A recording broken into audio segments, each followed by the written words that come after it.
Here are the 5 things I wish someone told me when I first became an artist.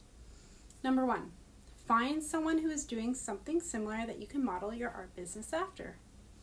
People didn't understand what portrait event sketch artists even looked like, but they knew about photo booths. While caricature drawing had existed, the format that modern photo booths presented captured a sense of ease and excitement and customization.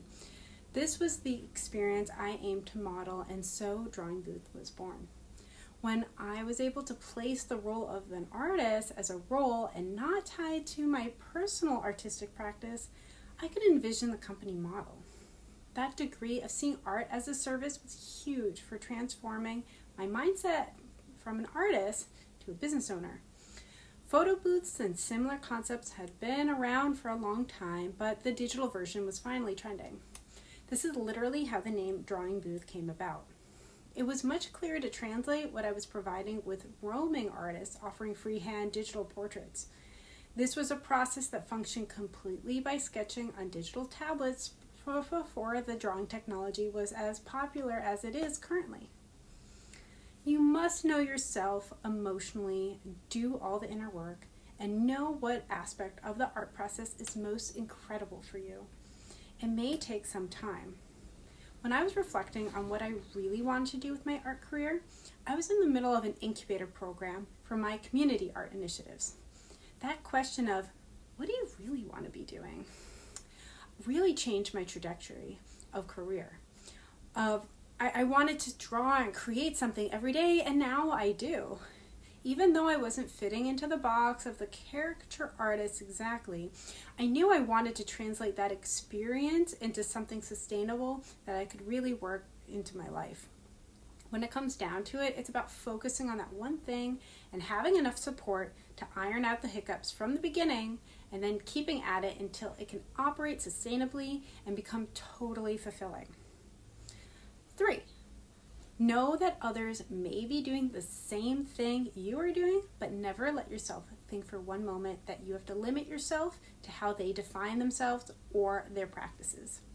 You can always bring something to the table that someone else cannot.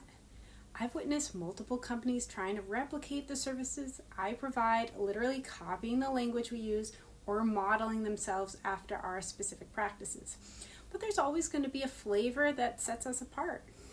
This applies to every field, so don't worry about your imitators. Each person has and presents ideas of what we can do to make things better, and we bring our whole selves to the practice. Some of our practices are really a lot of work, like the way we mingle and even wear a printer on a holster on our hip so that guests could have an instant print takeaway without having to go over to a printing station or for the artist to be stationary while we sketch.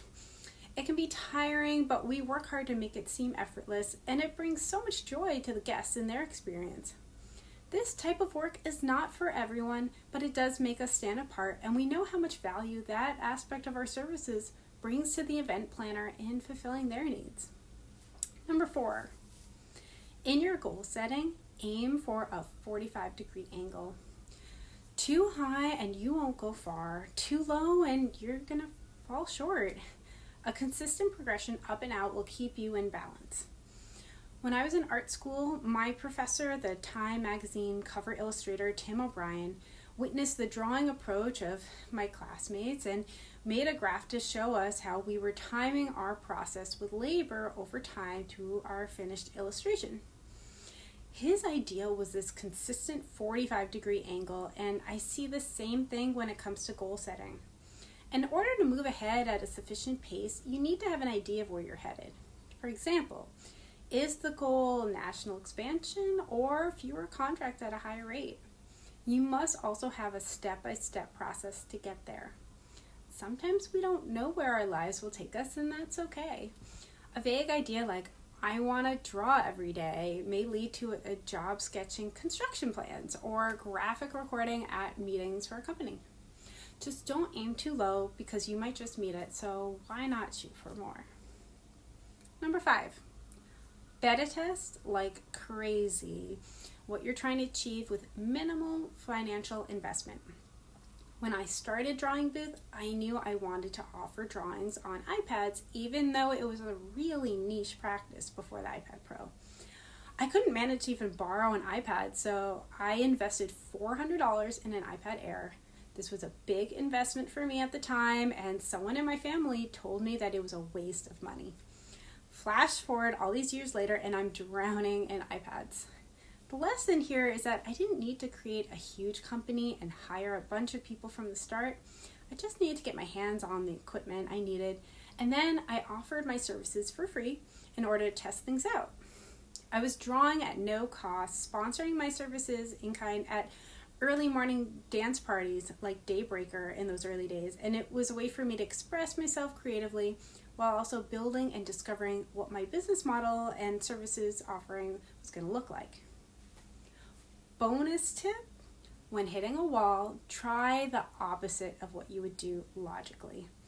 Workshop that scenario, try it out on a micro scale, and see how that happens. I hope these tips are useful for you. Please share your own in the comments, and I look forward to finding out how they work out in the immediate and long term. Good luck on your journey.